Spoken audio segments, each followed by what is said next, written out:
Hi everyone, this is Mrs. Parr, and on this episode of Math Up to Par, we are going to be talking about comparing fractions using cross multiplication. So there are many different strategies that we can use to compare two fractions, but sometimes those strategies don't work the best depending on the two fractions you're comparing. For example, these fractions are very close in value. I could draw a picture. I know they're both greater than half, but they're only a little bit greater than half, and I don't quite know where they fall in relationship with one another. So when that happens, and I have used my other strategies that I know to compare fractions, I can create it so that they have the same size pieces at the bottom, because right now they have different size pieces. This has thirds and this has eighths, and so it's hard for me to compare them. So I need to make it so that they both have the same size pieces, but I need to make it so that they are still equal. So I'm going to make some equivalent fractions, but I'm going to make it so that the denominators are the same. So the way that I'm going to do that is this fraction right here has thirds. I'm going to multiply this fraction over here by thirds. I'm going to multiply it by 3/3. Well, 3/3 is the same thing as 1/2. Well, if I multiply something by 1, it doesn't change how much it's worth. If I multiply the whole number 8 by 1, it's still 8. If I multiply 27 by 1, it's still 27. So this way, I'm multiplying this by 1/2, but I'm multiplying my numerator and my denominator by the same amount because I'm multiplying it by thirds so that the denominators can be equal. Let me stop talking about it and let me show you about it. So if I'm multiplying this by thirds, then that means I need to multiply this fraction over here by eighths. So I'm going to multiply this fraction by 8/8 because I'm multiplying both fractions by 1/2, and that means it won't change their value, but it will give them a denominator that's the same. Because when I rewrite this fraction at the bottom and I multiply my denominators together, 3 times 8 is 24. Same thing over here. 8 times 3 is 24. So now I have the same size pieces and I am better able to compare these two fractions. So now I need to figure out what my numerators are. For the numerator here, I'm multiplying 8 times my numerator 2. Well, 8 times 2 is 16. So 16/24 is an equivalent fraction to 2/3. It's going to allow me to compare to this fraction.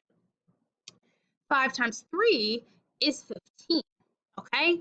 So, and now 15/24 is an equivalent fraction to 5/8.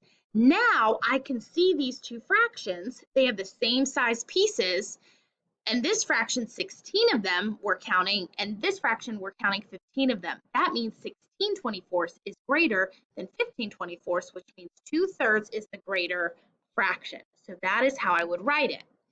If you were comparing this fraction using cross multiplication or the butterfly method, what you would often see is you would see 2/3 compared to 5/8, and you would have seen somebody go, okay, 3 times 5 is 15,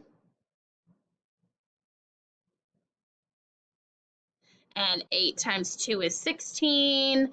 Okay, 16 is bigger than 15. Okay, 2/3 is bigger. Okay, so that is just a shortcut version of this. This is why it works. Okay, because this 16 represents the new numerator and this 15 represents the new numerator when you have the same size pieces for your denominator.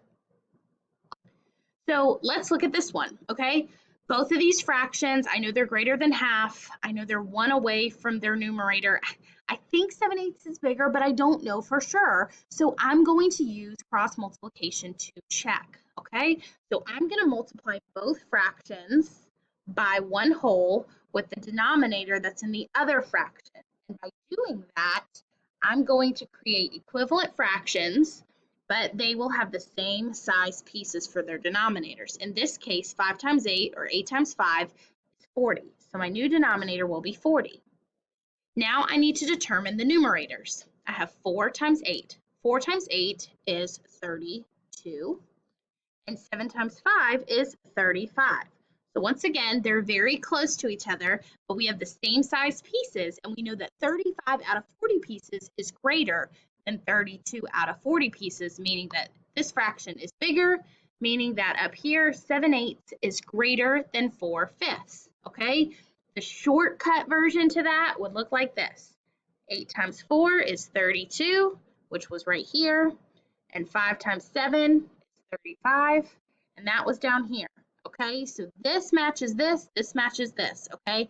That's why this works. All right, so if you ever see somebody doing cross multiplication or the butterfly method, really what they're doing is they're creating same size pieces in their denominator so that they are better able to compare.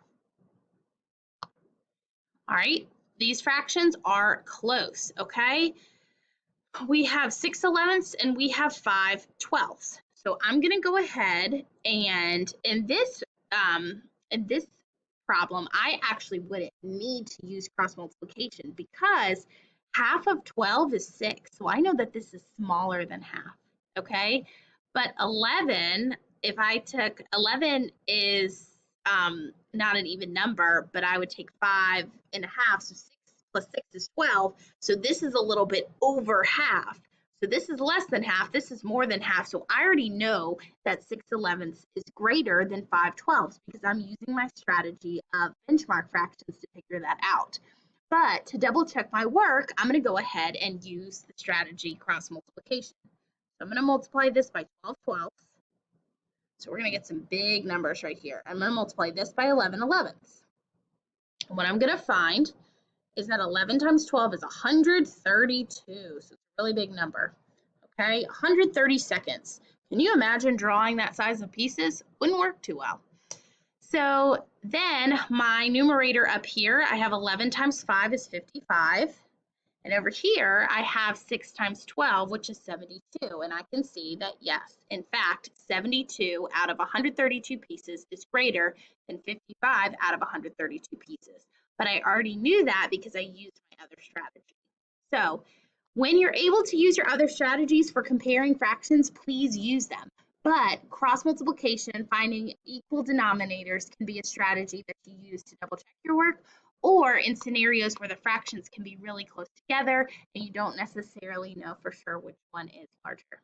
All right, guys, thanks for listening and happy practicing.